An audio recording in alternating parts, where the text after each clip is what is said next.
Okay, good morning, directors, and welcome to the February 10th meeting of the Comox Valley Water Committee. As this is the first meeting of the year, I, as the corporate officer, am pleased to call this meeting to order for the purposes of conducting the election for the chair and vice chair for 2026.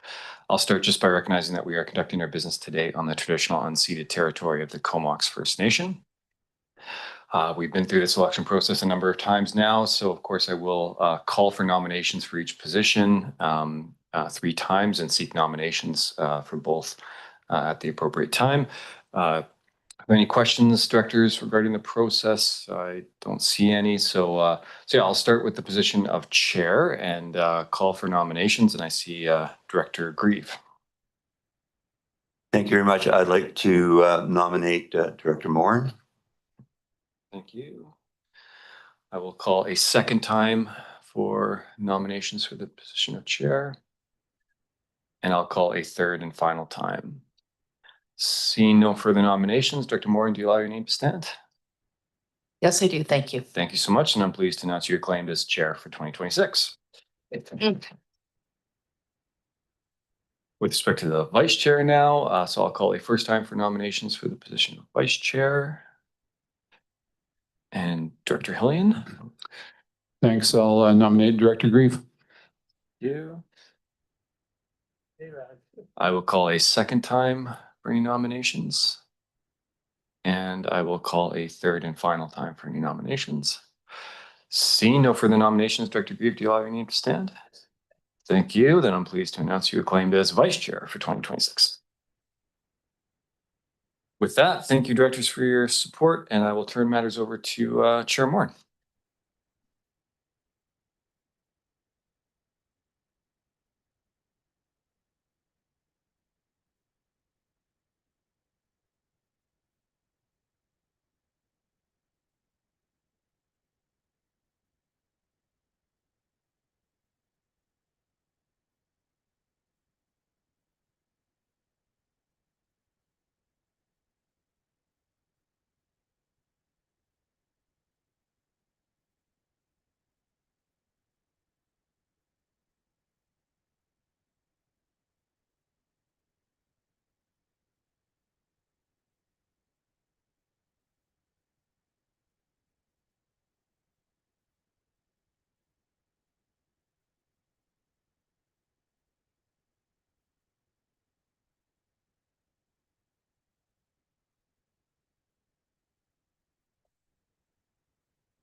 Okay, thank you for your patience. I just had to get my computer charging there.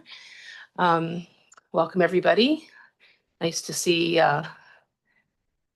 Director Grieve elected as vice chair. It'll be the last hurrah, I guess, for the two of us together, the last part of his this portion of his political career, I guess. Okay, so thanks, everybody. I'd like to, of course, acknowledge that we are meeting today on the traditional unceded territory of the Comox First Nation, and we appreciate their stewardship of the land and water.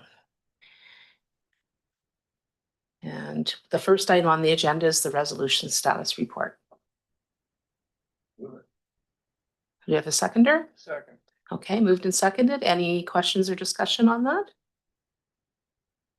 Seeing none. Anyone opposed? Seeing none, that's carried. And we're on to the public input on the 2026-2030 financial plan. And I believe we're turning it over to staff. Thank you. Thanks, Chair. And Lucy Witchark, our Chief Financial Officer, will provide a summary of the public input to date for the proposed financial plan.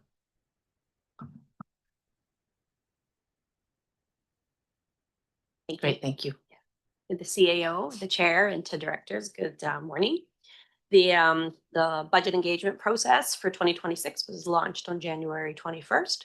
And to date, unfortunately, we have no questions that have been asked as of yet. And we have 2 pieces of feedback that are out there, and that's related to recreation services. Thank you. Great, thank you very much. Don't see anybody's lights on, so we will move on to the next item, which is the Comox Valley Water Management Advisory Committee minutes. Moved and seconded. Any questions or discussion on those minutes? Seeing none. Anyone opposed to receipt? Seeing none. That's carried.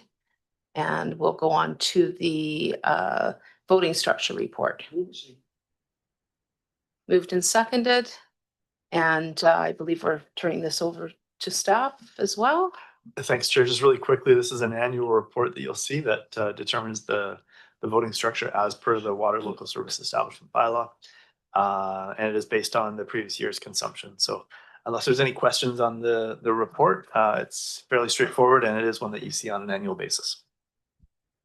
Okay, do we have any questions or comments on that report? Okay, seeing none. Oh, is your light not working? Oh. Okay.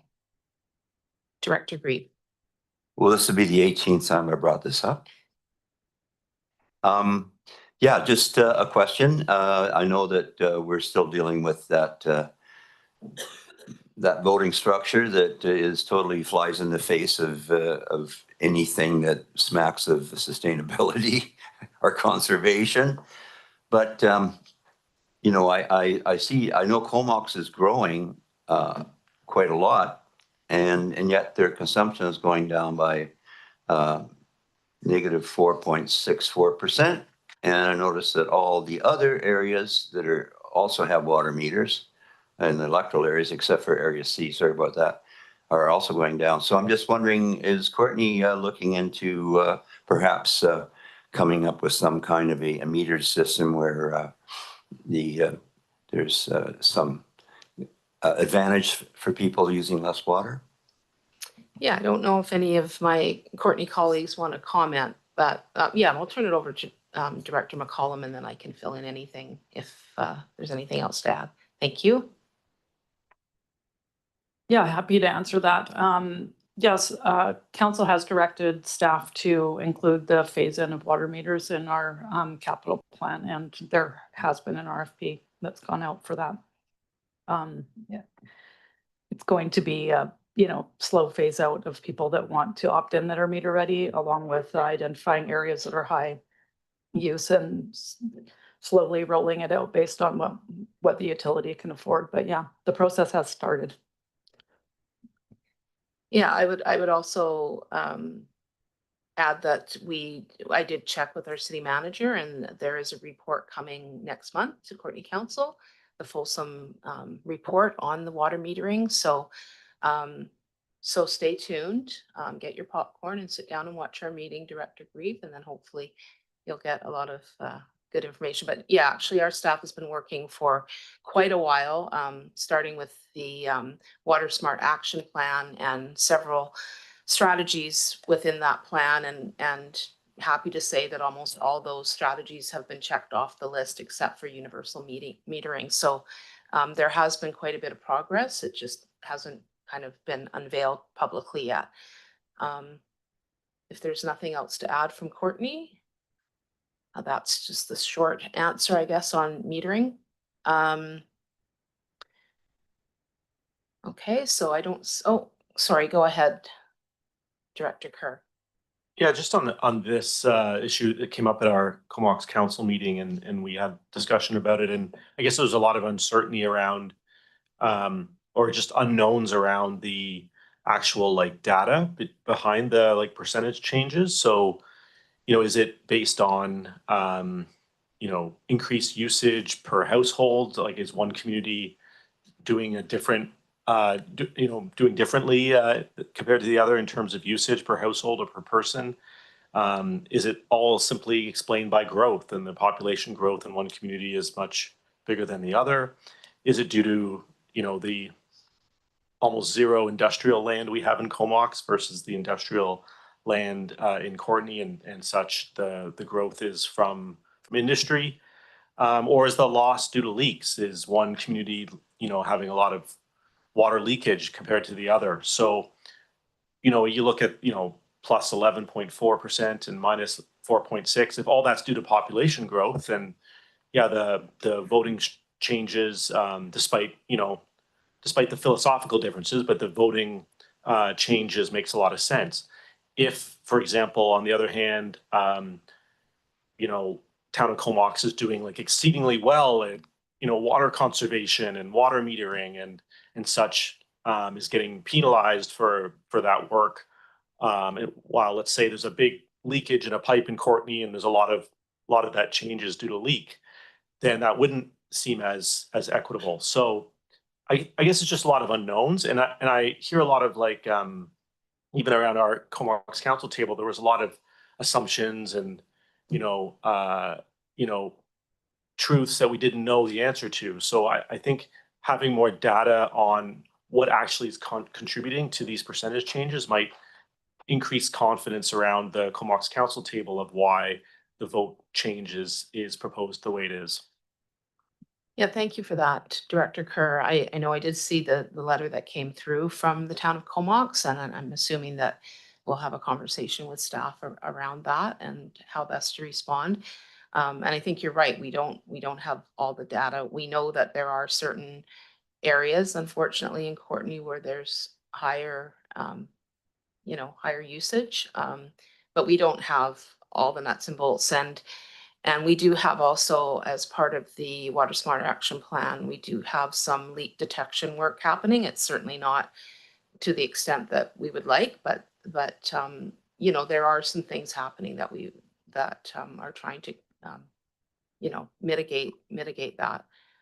So I think we'll probably, I know this is mostly around the voting structure, so we'll probably have some more coming around that letter, I would think. Is that correct, Mr. Warren?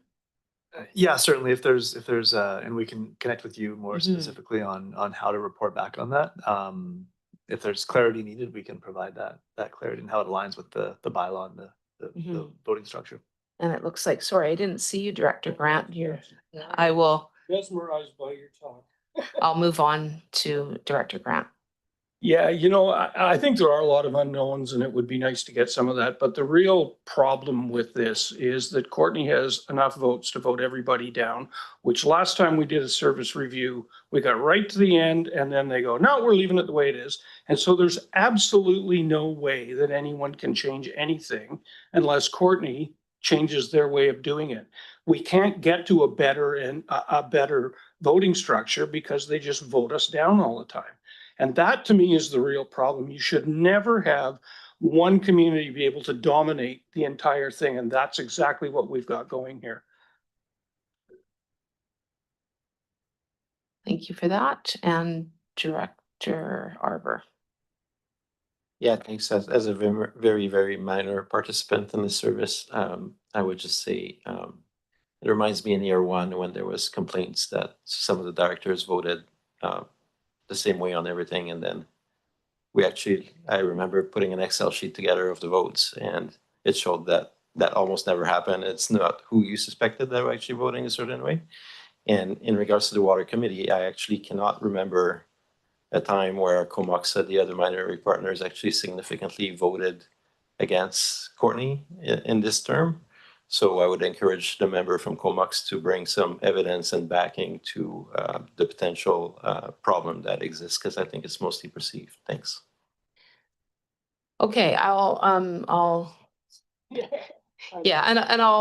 allow Director Grant to weigh in, but we are on the report and we do have a full agenda with the financial pieces. So certainly if we want to put this on an agenda for future, that would be fine, but we'll let Director Grant, I guess, have the last word here. Thanks.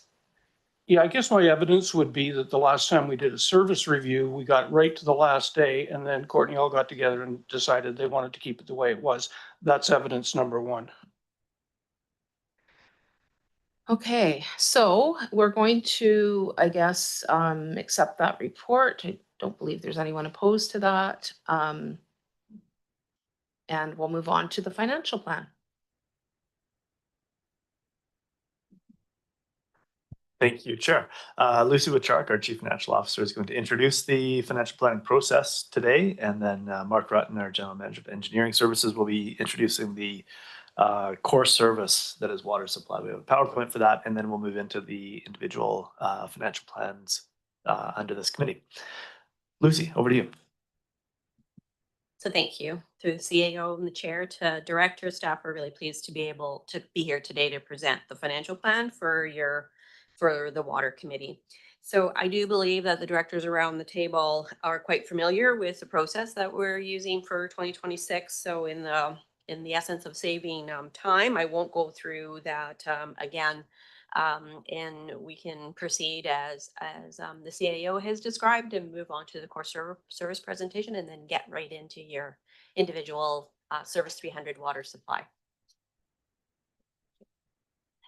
And when we have someone presenting, I'm just gonna leave your light on. Thanks. And if I could, I'll just remind everybody at the table from an asset management perspective, you'll see costs displayed in Service 300. And we're still working on finalizing the changes to that in relation to the direction the board gave us on January 27th. I meant to mention that. And we'll bring that with your recommended budget. Okay. Great, thank you. I guess Mark's gonna have the floor for a bit, so I'll okay, thank you. Thank you through the CEO and through the chair. So this is a presentation that many of you have already seen at the board meeting, but let's go through it quickly. This is a high-level summary of the CVRD's water systems. Combined, these systems are responsible for providing drinking water to over 60,000 people within the CVRD. And that includes, this presentation includes all of our water systems, not just the one that we're highlighting the financial plan for today. These key service outcomes were developed by the board at strategic planning sessions a few years ago. And many, if not all of them, still resonate to this day. Resiliency, watershed protection, water system reliability, all still extremely relevant. Key initiatives that are underway. The Water Extension South project continues to be an important initiative, and we're now in detailed design. Continuing the water master planning. So we've been talking about that for quite a long time. We'll be reporting out this year in the spring with the results of that work, and that will highlight some of the projects for the future. Watershed protection continues to be an important part of this service, and asset management, as we'll see on the next slide, is increasing in priority. So we heard a lot about this over the last few months. We'll be furthering the work within the water service, especially within the 300 service that Chris will present on. Yeah, that work will be a major focus and a major benefit to this service, which has a lot of infrastructure.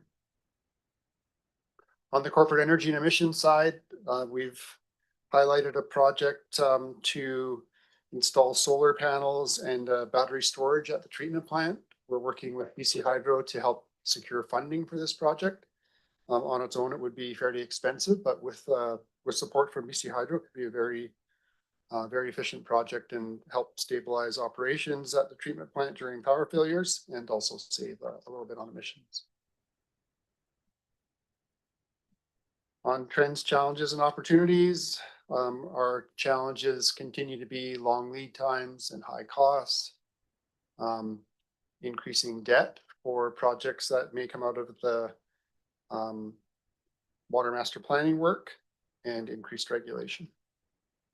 On the positive side, we have a great team in place, and asset management will help this service, especially in the long run, as we work to replace many of our underground assets. So not just this service, but also in the smaller water services.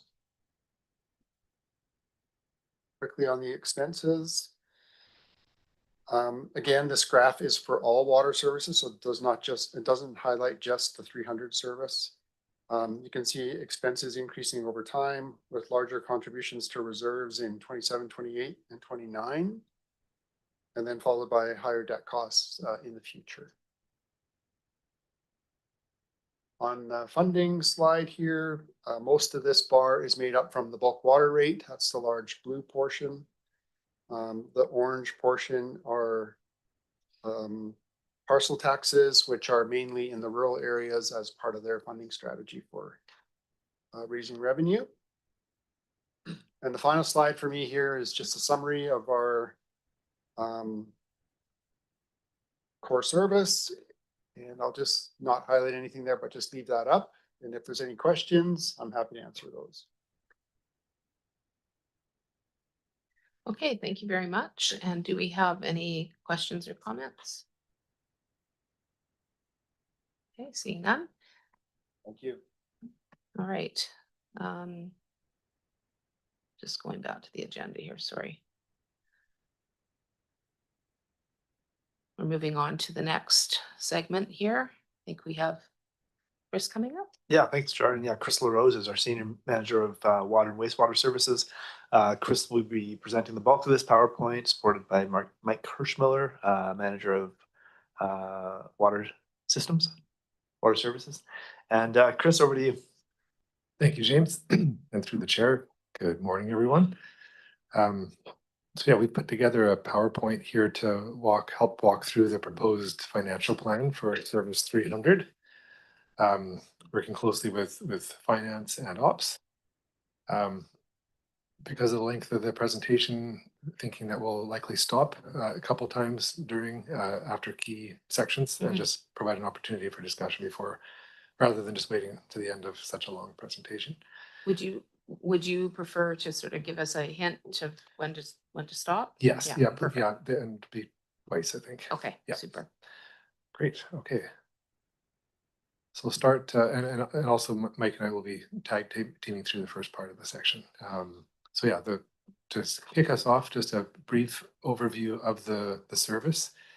So the Comox Valley Water System provides source water, water treatment, and water transmission and storage services to the valley, and the municipalities provide their own distribution systems, as well as Comox First Nation and the Comox Valley Water Local Service Area, which supplies water to the surrounding sections of the surrounding rural area. To help us track costs within the overall umbrella of Service 300, we have 4 sub-functions. 301 is to help track costs relating to watershed protection. 302 is relating to the new treatment plant and intake. 303 is tracks all shared costs between water services, because we have a co-managed model. And then 304 tracks all shared treatment operations costs, because there are three separate treatment plants throughout the area. Participants include the 2 municipalities and defined areas within electoral area A, B, and C, and then a service agreement with the Comox First Nation. So 2026 proposed changes to the services listed as none, but we do have I just wanted to note that we do have an upcoming, so we have the Water South Extension Project, which is in design and plans to extend water services to the south. So that is likely, it will result in an extension of the service area boundary. So expected as early as 2027. So 2027, 2028, we'd expect to see that extension occur to the service area boundary. And now over to Mike to provide some highlights from last year. Chris? And sorry, just sorry to interrupt. So should I keep both of your lights on? Or I guess okay, perfect. Yeah. Go ahead. Thank you. Thanks, Chris. Good morning. I will, the next couple slides I have are some of the accomplishments from 2025 and also our work plans for 2026. I apologize, these are they're text heavy, not many photos in them, but we do a lot in operations, and this is our chance to kind of highlight those accomplishments to you. So in 2025, we completed our fiber optic connectivity project. This is connecting our major sites in the regional water system. It beefs up our security as well as the reliability of the communications between those sites. We also got 2 of our large jurisdictional flow meters replaced. So these are the flow meters that go into the jurisdictional numbers that we were previously discussing about the town and Comox, town and the city, and how water is used in those areas. We want to stretch those out as long as we can, the life cycle of them, but we don't want to have them fail. So it's a program that we're working our way through and changing about 2 or 3 of them a year. The jurisdictional water meter kiosks with cell connectivity. So this is just a more robust way of us and of reading those jurisdictional meters. We installed early in the year. We installed an earthquake warning system at our West Courtney Reservoir site. It will give us, depending on where the epicenter of an earthquake is, it can give us up to about 40 seconds of possible lead time, which can help. If you have automatic valves that need to be closed or whatnot. So that this is just a way for us to also know the exact magnitude of the shake at a certain site, so that we can then assess our reservoirs and the rest of our infrastructure. We had a major valve repair at the corner of Lerwick and Ryan. Some of you may have remembered that. That was a large, deep, very complicated repair project. We've also we've had one in the ground for a little while, but we're updating our water conservation signs, as well as being in contact with city and town employees to try to figure out the best locations for some of those signs. Looking at as the valley grows, the placement of those signs was done pre-2010. So as the valley's growing in its way, we're looking for kind of more optimal locations. As well as progress the CityWorks upgrade and in-field tech solutions. So using iPads and kind of increasing our cellular reliability is one of the main things there. Next slide, Chris. Just to continue to highlight, thanks, Mike, and to continue to highlight 2 strategic priorities that are covered within this service. So the first one is the Water South extension, and we have a slide later on in the presentation to provide an overview or an update on that one. And the Water Master Plan, which is in the final stages and should be brought through the committee here for, through advisory several times, and then for approval, hopefully by middle of this year. And back to Mike. And so in 2026, we're looking to complete that master plan and start some of the recommended implementations as well. We're also doing a water bylaw gap analysis. So we're looking at certain language and some of the details of these bylaws and upgrading them, and we'll bring some bylaw amendments recommendations to this committee. The DCC study as well. Operational optimization processes is something we've been working through with a consultant which actually ties into the asset management program as well as our safety program, and integrating some of those resources up within our department. So really looking at kind of optimizing all those. Looking at in capital, looking at a new dump truck in the fleet, which will help save money and expedite some of our emergency repairs and challenges of getting equipment in the middle of the night. As well as updating the remaining water restriction signage. East Courtney Reservoirs, when we're looking at repainting that project is morphed. So we found some lead in the test chips of paint, so had to kind of reassess that reservoir project, hoping to get that completed this year, as well as Chris said, the Water South extension project. Awesome, thanks, Mike. And then, so the first of the 2 sub-functions that we'll provide updates on, the first being Watershed Protection Plan. So in 25, also under the Watershed Protection Plan umbrella, we have the water conservation element of our work plan. So we've been updating the water efficiency plan, so that should be coming through the committee this year for approval. We've continued our restoration work at the Cole Beach property. Continued work with the Connected by Water team to help educate the public about the importance of watershed protection. We deployed a second thermistor string in Comox Lake, which is providing some great data about how the stratification of temperature in the lake that'll help us with future hydrodynamic modeling of the lake. We progressed some elements of the Comox Lake Emergency Response Plan, had a bit of that tested as the wildfire occurred in the fall of 25. And then we continued our partnership with the VIU on the collection of data regarding snowpack and ice in the watershed. And then looking ahead to the coming year, a lot of the same activities. But maybe just highlight that we'll also be progressing our emergency response planning, and hoping to continue our advocacy for improvements to the PMFLA, which I'm not sure exactly what form that will take, as we've just recently learned that the province has discontinued that process. And then back over to Mike for 302. Thanks, Chris. So 302 is our water treatment sub-function. These are fairly, I mean, these are technical process stuff that we're looking to optimize.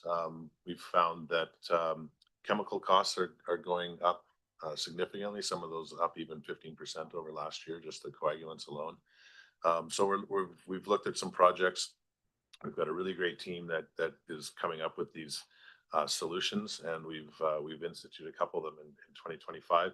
In 2024, we did a filter aid polymer upgrade, and 2025 was the backwash aid polymer upgrade. And these are just chemical additions using two separate polymers instead of one kind of jack of all trades polymer. And we're finding already that this backwash aid polymer has helped with our sludge production. It's drier, which is a direct savings because we pay by weight at the landfill. So the drier the sludge, the less weight, and we're saving $300 to $400 a load. The sludge judge is another one with roof access port. So this is a long clear tube that we stick into the clarifiers, a check valve. You bring it up and it kind of tells you exactly where your sludge blanket is. So again, just trying to optimize that backwash process. We've completed the water treatment plant an asset inventory and got it into GIS, and now it's working with CityWorks, and we're producing work orders through that, as well as we did purchase an EV vehicle for treatment operations. There's not most of our trucks, we're not finding EVs that are like our work trucks out in the field. We're not finding really great options, but this was a good one, and it's an on-call vehicle, so very low-hanging fruit. And it was actually the second highest. This vehicle was the second highest fuel consumption vehicle of the previous year. So changing that into an EV will really help. And moving forward with the 302 work plan, just some railings around the second floor roof for safety for our operators when they're cleaning the roof, as well as our HVAC technicians, some other maintenance related roof repairs and whatnot, as well as ladders into the flock tank, which are basically driven due to health and safety regulations. Complete the O&M scheduling, and then the electric car chargers in the front parking lot of the treatment plant, including a fast charger for the on-call vehicle. So this is partway through completion already, but the fast charger for an on-call vehicle in the back is still to be completed. One more. And then the trends and opportunities. Again, Mark touched on this in his presentation. Long lead times are they're a thing of the norm now. They have been for the last 4 years, and we're just adjusting to that. Continued escalation on cost of goods and services. Really, services is where we're noticing a huge increase right now, as well as some of the regulations that have changed. Some of the traffic control regulations, safety requirements, as well as the archaeological obligations that we have are all adding to the increased costs. We are really lucky. I've said before, but we have a very skilled and innovative team, and they are constantly bringing ideas to me to try to build this or to incorporate different things within their day-to-days that is directly saving money and time. So it's great, and we're very lucky to have the team we have. Awesome. Thanks, Mike. Great summary. Maybe I'll just pause there if there's any questions about what we have happening in the service before we jump into the proposed details. Mm-hmm. Any questions or comments? Director Grieve, go ahead. You still have that fire hydrant painting trailer, all the goods in it? Mm-hmm. Yes. Oh, I'll just leave. Yes, we do, and we're doing Royston's hydrants this year. So Yeah, actually, I'm glad you brought up the innovative and skilled personnel, because when you were talking about the polymer new polymer materials and things. I was wondering where those ideas came from and if it was you going to conferences and things like that and learning through the network, or whether it was coming from staff. So it's really great to see that a lot of that's coming from your team. Okay. I guess we can move on. Sounds good. Thank you. Okay, so first slide on the proposed plan is for human resources. So there's one additional proposed portion of an FTE in 2026, and that's relating to the new asset management specialist. Per the report brought through the end of January board meeting, there's been a slight decrease in the from 3 asset management specialists to 2. So the allocation that'll show up in the recommended budget will be different than what's shown here. And so we're looking at about 0.64 allocate of a FTE allocated to this service, and then about 0.15 allocated to the other water local service areas. So for a total of about 0.8 across all water services. And then looking at 2027, portions of 2 additional positions that are also related to the asset management program implementation. So being the GIS analyst and a business application specialist. So small fractions of both of those positions would be attracted to this function as well.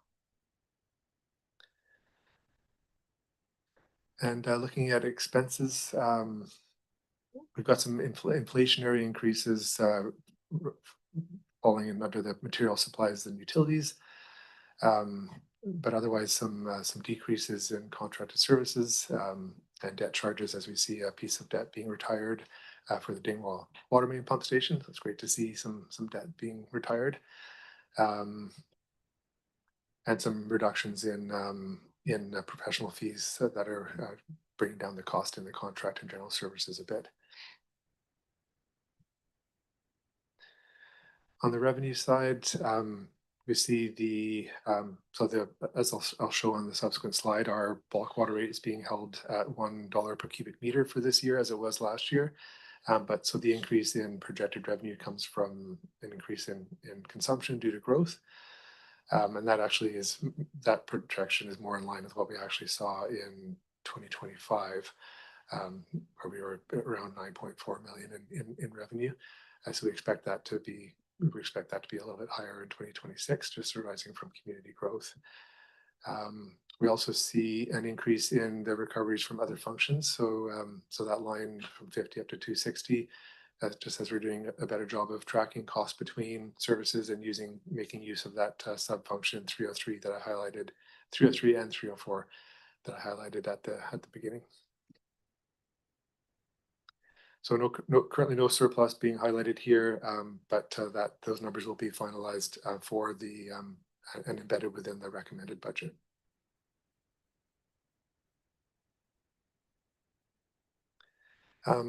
So looking at, so as I mentioned, no change proposed to the bulk water rate for this year, so 25 to 26.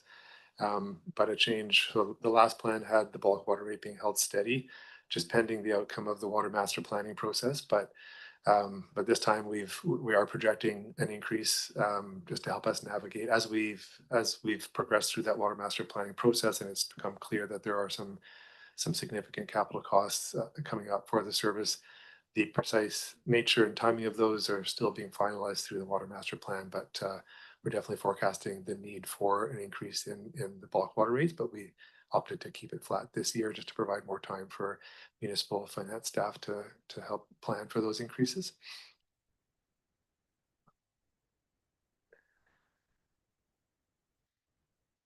And looking at the latter 4 years of the proposed plan,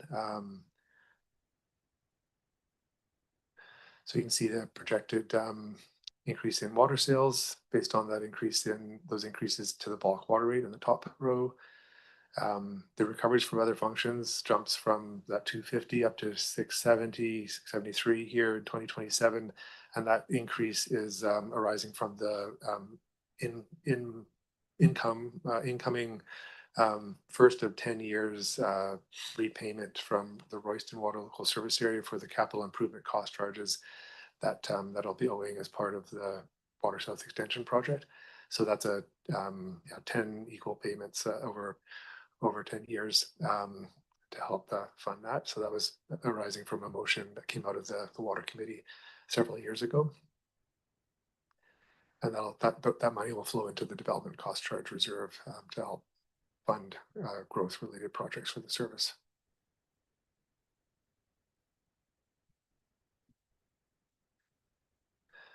The only other piece that I wanted to highlight here is the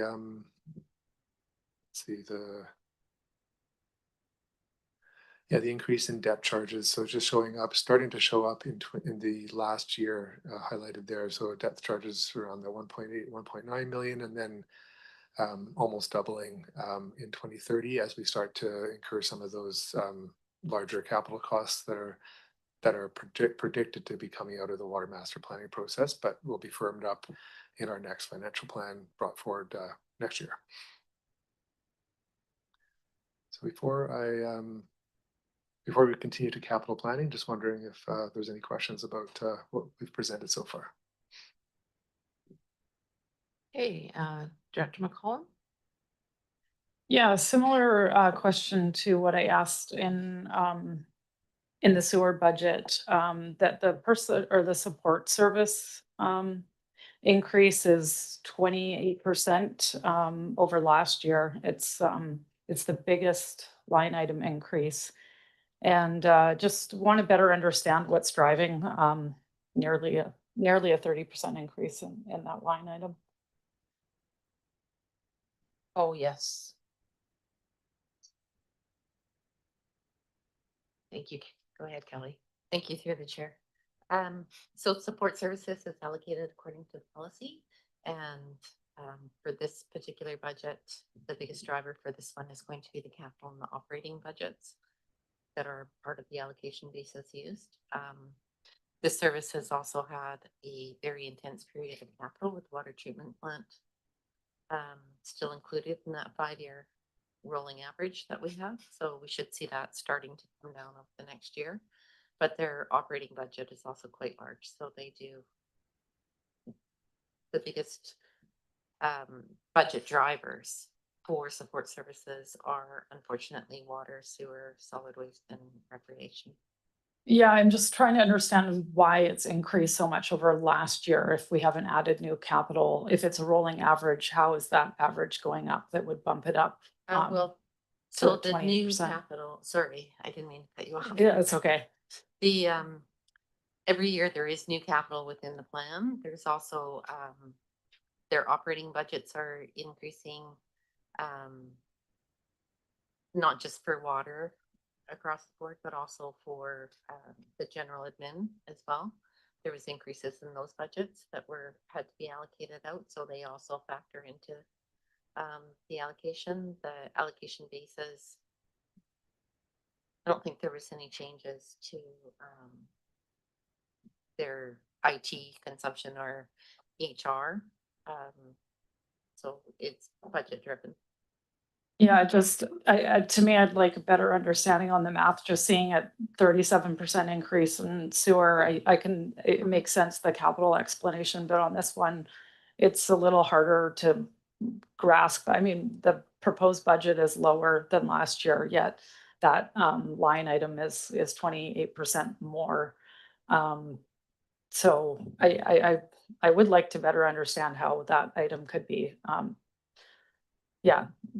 seeing such a cost pressure when the rest of the budget is reasonably stable, it looks like. And I mean, looking at last year's accomplishments and what's planned, I don't see a giant change in the capital plan that would explain that. So it would be maybe between now and when we do our final adoption, we could get some better information on what's driving that. Because I mean, since the last presentation, I did look, and there is some other budgets that kind of have similar increases, and I don't really have a clear sense of why it's so out of alignment.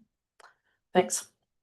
Did I just tag on a question to that around the contracted services? Does that have any bearing on that with that reduction or? So what we're looking at here is the 2025 approved budget. But support services is calculated on the proposed budget. So the approved budget, although it's higher at this point, the 2025 approved budget is higher than the 2026 proposed. If we looked at proposed to proposed, you would see that the 26 budget is higher. It's just because the 26 proposed budget doesn't include the capital carry forwards and any surplus allocations within it. There were, as I said, there was increases in just the overall general support budgets, which includes IT, HR, finance, communications. Can't think of what James's corporate services. Yeah, administration, sorry. Director Yeah, so all McCollum? of those budgets consolidated, we were higher than last year. And so that all factors into it as well. Go ahead with the follow-up. Yes, sorry to prolong this. Yeah, I mean, when I asked about it in the last presentation, I think I understood from your answer that the operational side was about 10% increase for those kind of things that you listed. So it's the gap between the 10% and the 28 or the 37 that I'm wondering about. So yeah, I do recognize we've added some FTEs to some of those services. And of course, there's, you know, cost or wage increase costs as well, but it doesn't fully explain that number, which is why I would like some more information on it. Thanks. Is that something that you might propose a motion for at some point, or we have to see how the discussion goes here? Okay. Okay. Director Cole Hamilton. Yeah, I'm at this point, I think I had questions that were similar to Director McCollum's, and with your follow-up, there's probably not much more that needs to be said, but I just would echo that. I think given that across the board sort of like sort of mid-20s to mid-30s increase, it would be really good to have a really, really clear explanation of where that kind of lies with each of them. So thanks. I know that there's no resolution required in staff, obviously, but we're interested. Yeah, go ahead, Lucy. And just through the chair, if I can just fully clarify the information asked and maybe answered a little bit of that. I hear you looking for further information on what you're seeing here in this particular line for 300 in water services, which is up to 300,000 that's gone up. But is your ask more complete around that, where you're looking for information comprehensively across all of our services when you're talking support services, or is it just you're wanting overall? So, okay. We'll be giving you something that's more at a summary level, and you can imagine how deep the spreadsheets are in these calculations. So we'll roll that up to give you a good idea of where the pressures are. And maybe what we'll do is, as Kelly is saying, there's a handful of our services that bear most of these. They're the administrative overhead costs is what they are. So we can we'll concentrate on those ones and do our best to bring that forward. If we will bring that to the 24th, or are you wanting that with your recommended 24th?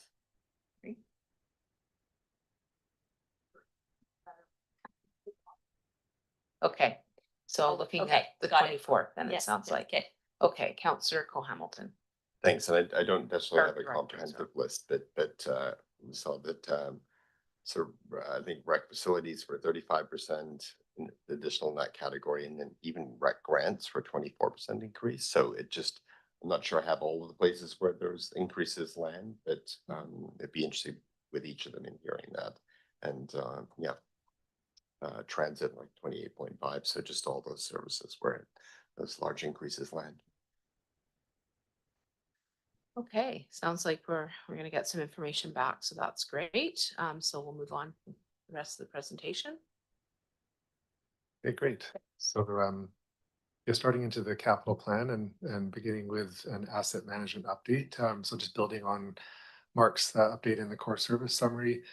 So engaging the AM specialists for the four core services this year will help, as we touched on, about 0.8 of one of those positions is allocated to water services in general, and about 0.64 to 300. That's what's will be reflected in the recommended budget, and having that additional capacity will help us advance these items. So prioritizing completion, finalization, and development of a process for updating and keeping up to date our inventory and our asset replacement schedule, incorporating the output from the water master plan, in addition to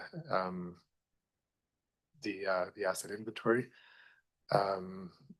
helping to support the corporate AM program development, two pieces of which include the development of the condition assessment program, and very closely tied to that is the development of the risk and criticality model. So together, those two pieces will help us identify and prioritize work and replacement for the higher criticality parts, helping to defer replacement of the majority of our infrastructure, thereby helping to extend the lifespan. And then finally, working to complete the implementation of our computerized maintenance management system, which has been underway for several years now. And we are poised to complete implementation as much as it can be completed. There will obviously be ongoing maintenance of that system and building it as the department evolves.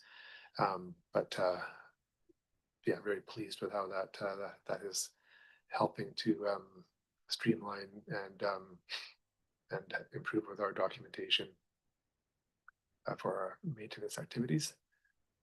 This table summarizes the proposed strategy, funding for the proposed strategy that was brought forward in October. The numbers with the slight contraction of the resources, both on the HR as well as consulting dollars that was approved at the end of January.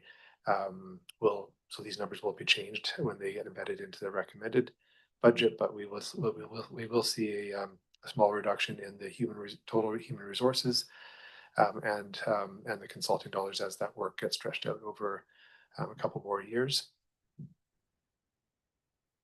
Now looking at the capital plan, so proposed capital plan the next 5 years. So annual capital equipment.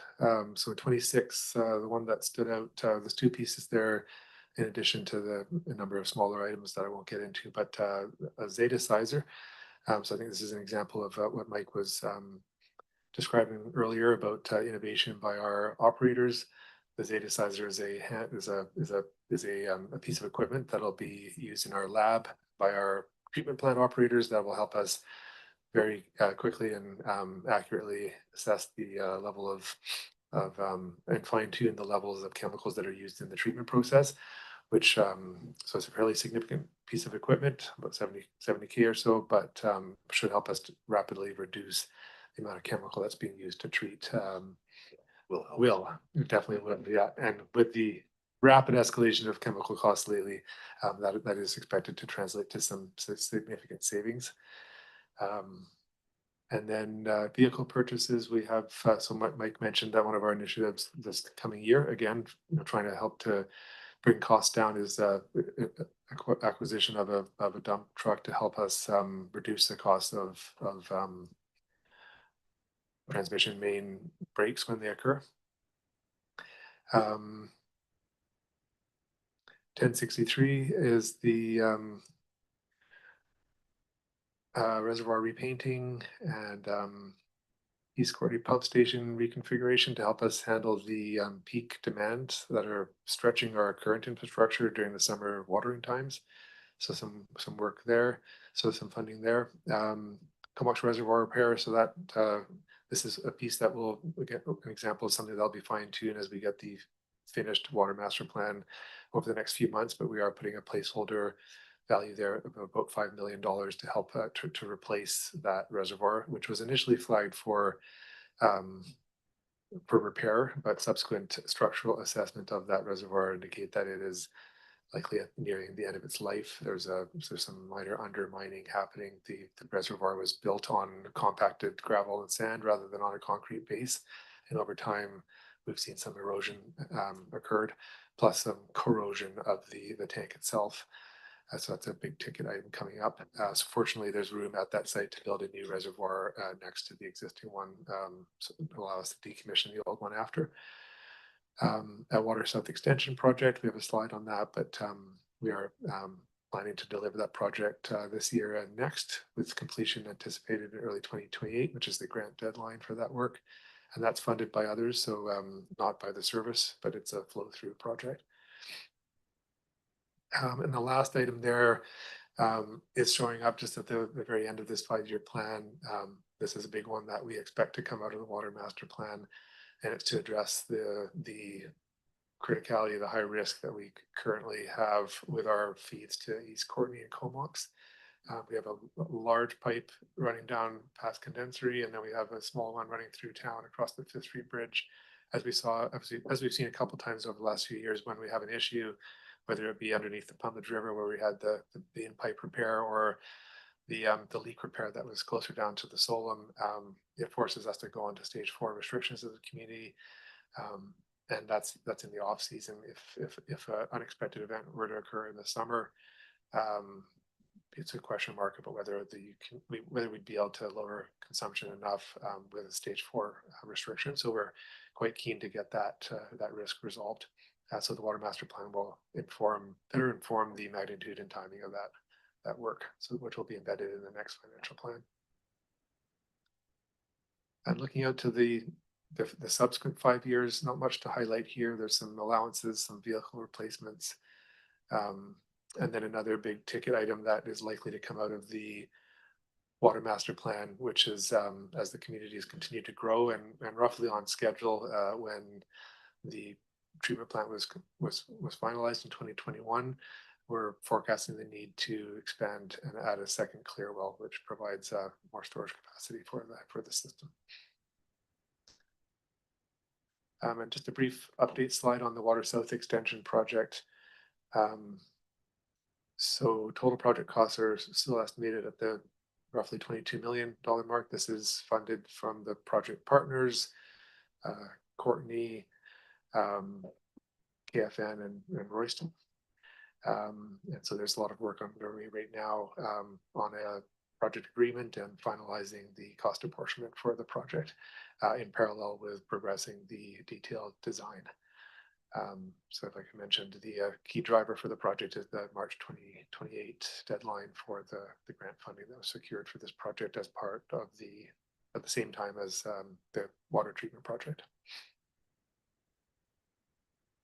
So before we jump into debt and I hand you over to Kelly, is there any questions about the asset management or capital plan?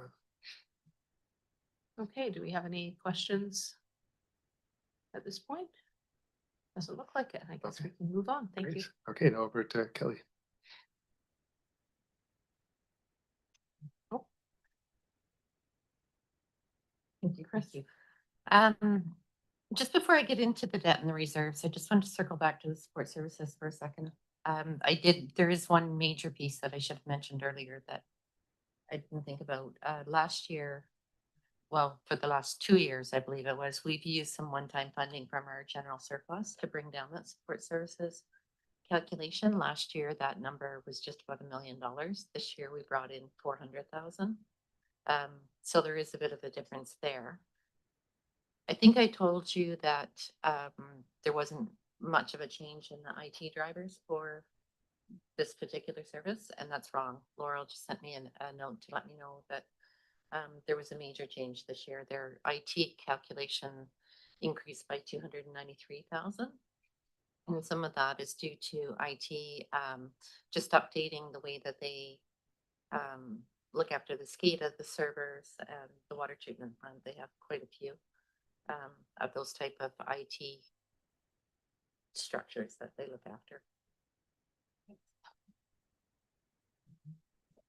Okay, so getting into the debt. So this slide here just shows the one of the issues dropping off. We paid it off in full as 2026, and so for the rest of the plan, the long-term debt only focuses on the water treatment plant, and those debt issues, they expire in 2041 and 2043.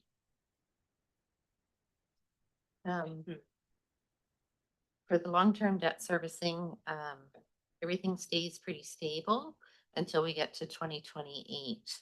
And then in 2028 and 2029, the Comox Reservoir repair and then the East Courtney pump stations, they start to come on. So the debt starts to really show up in the 2030 year. For the reserves, this is just our projected ending balance at the end of 2025. The year-end entries are still in progress, so they could be changing, and for the recommended, they will be updated.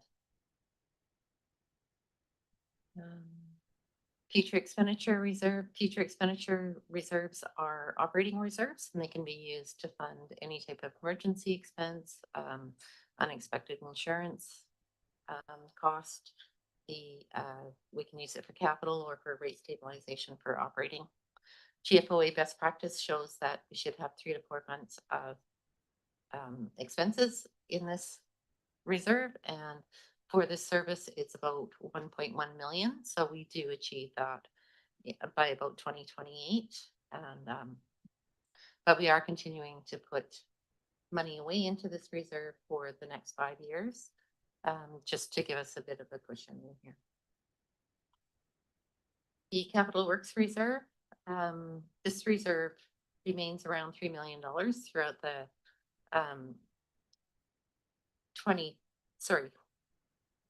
the reserve remains around $3 million by the end of 2035.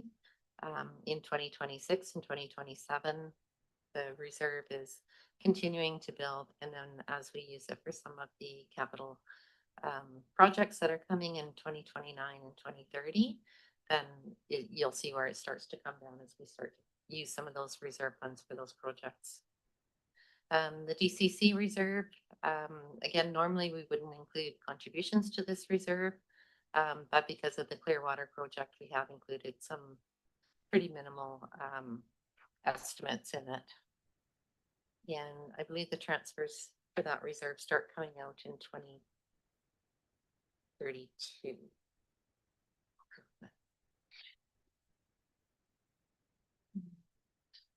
That's about it for the reserves, unless there's any questions on the debt and reserve. Okay, do we have any questions on this last section?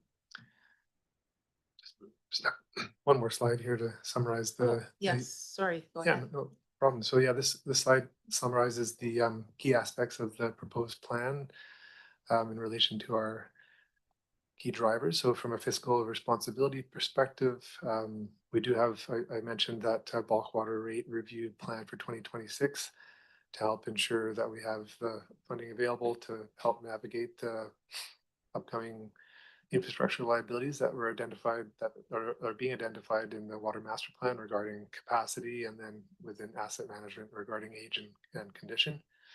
From a climate and environment perspective, we continue our implementation of the watershed protection plan to increase the resiliency of our drinking water source in Comox Lake.